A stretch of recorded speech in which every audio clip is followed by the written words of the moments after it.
बिस्मिल्लाहिर्रहमानिर्रहीम। अस्सलाम वालेकुम दोस्तों, उर्दू फन टीवी में खुशामदीद।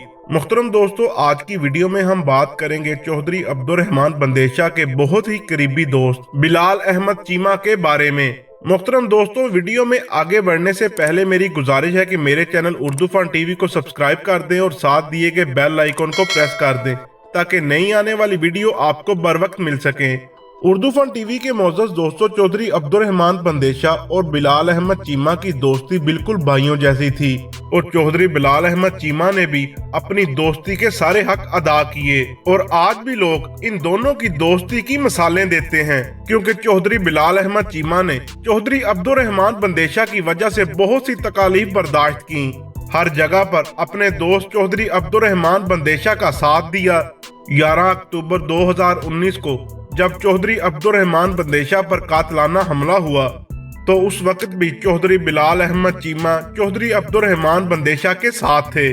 जब चौधरी अब्दुल रहमान बंदेशा पर हमला हुआ तो हमलावर दो सके भाइयों को बिलाल अहमद चीमा ने मौके पर ही फायरिंग करके कत्ल कर दिया। इस वाकया के बाद चौधरी बिलाल अहमद चीमा चौधरी अब्दुल रहमान बंदेशा को हॉस्पिटल लेकर जा रहे थे, लेकिन रास्ते में ही चौधरी अब्दुल रहमान बंदेशा जख्मों की ताब ना लाते हुए जिंदगी की बाजी हार गए।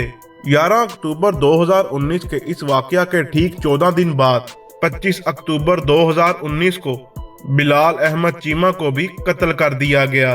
और चौधरी बिलाल अहमद चीमा को कत्ल करने की भी वजह ये थी कि एक तो चौधरी अब्दुल रहमान बंदेशा के करीबी दोस्त थे और दूसरा रंज ये था कि चौधरी अब्दुल रहमान बंदेशा पर हमला करने वाले गिरोह के चंद अफराद इन्होंने मार गिराए थे। और इसी वजह से 25 अक्टूबर 2019 को चौधरी बिलाल अहमद पर कातलाना हमला किया गया, जिसमें वो जान की बाजी हार गए।